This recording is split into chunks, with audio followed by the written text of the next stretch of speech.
होलिका दहन समाप्त होने के बाद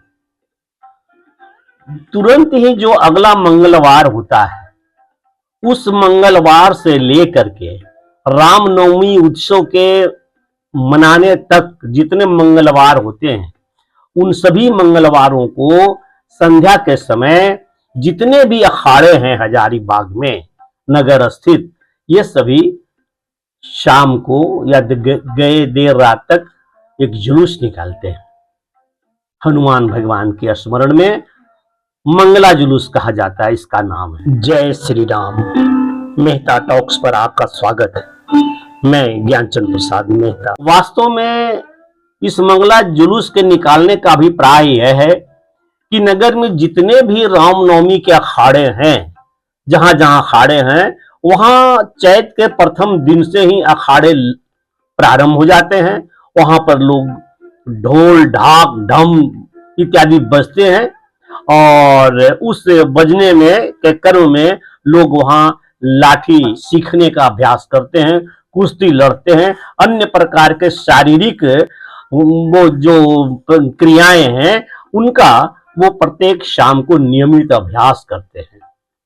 कितना सीखा, कितना नहीं सीखा, कितना मुखदौर चलाना सीखा, कितना क्या अनेक प्रकार के जो वस्तुएं हैं शारीरिक शौशल के उन्नत करने के, उन सभी का प्रयास करते हैं। और सप्ताह में एक दिन अर्थात मंगलवार को उस सीखे गए किए गए अभ्यास का प्रदर्शन करने के लिए सड़कों पर निकलते हैं। और ये बड़ी सात्विक बात थी, ये बड़ा सरल और सहज बात हुआ करती थी। इसके सभी स्वागत करते थे मार्ग में।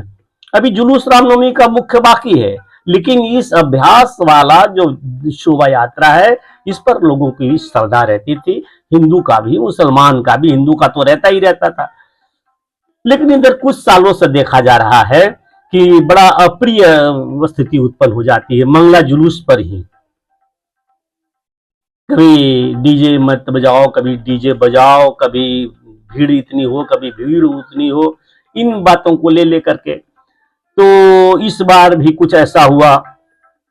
बताया जाता है कि ये अभ्यास प्रदर्शनार्थ जो शोभा यात्रा था मंगलवार को, ये दूसरा मंगलवार था परसों, उस दिन जुलूस जैसे ही जमा मस्जिद रोड जाती है बाईं ओर, वहां पर बैरियर लगा हुआ था और वहां पर पुलिस भी थी।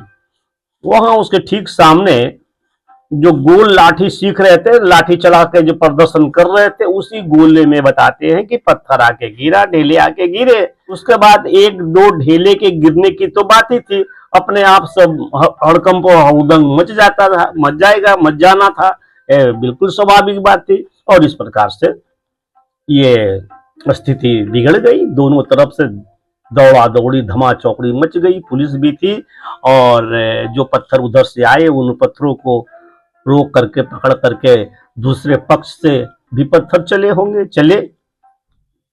अब स्थिति ज्यादा बिगड़ने लगी तो सुना कि बताया जाता है पुलिस ने भी 2 फायर 3 फायर या 4 फायर किए, गोली छोड़े, आंसू गैस छोड़े, जो भी हो स्थिति नियंत्रित में कर लिया गया। उसी शाम को दूसरे दिन से पता भी नहीं चला, अथावत बाजार वगैरह सब खुल गया। लेकिन एक खटास, एक इस प्रकार से आप कैसे किसी शोभा यात्रा पर पत्थर चलाओगे, क्या है इसके मायने?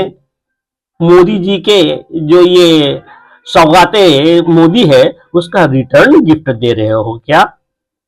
बताते हैं कि नहीं, वो शोभा यात्रा में विवादास्पद गीत बज रहा था, तो उस विवादित गीत को नहीं बजाना चाहिए। लेकिन बजाया भी तो क्या दूसरे पक्ष को जिसको बुरा लगता है वो सीधा पत्थरबाजी करेगा? क्यों? तुम जो पुलिस खड़ी है उससे कहते, जो अफसर खड़े हैं उसको बताते कि ये आपत्तिजनक गीत बंद करवाइए। नहीं बंद हुआ होता तो कुछ आगे की बात सोची जा सकती थी, लेकिन इस तरह से तो नहीं कहा जा सकता है कि जो घटना घटी, जिस वजह से जो वजह बताया जा रहा है तो वो उचित है और सही है। ये तो सीधा सीधी लगता है कि भाई नहीं, वो हम करें तो ठीक, तुम करो तो गलत। तो इस ऊहापोह में रामनवमी का उत्सव, बहुत बड़ा उत्सव आगे मनाया जाएगा, मनता ही आया है, ऐसा होता ही रहा है कई वर्षों से मैं देख रहा हूं। लेकिन बाहर के लोगों को यह समझना था कि यह मंगला जुलूस है क्या, मंगला जुलूस मात्र एक अभ्यास का प्रदर्शन है। नमस्कार, धन्यवाद।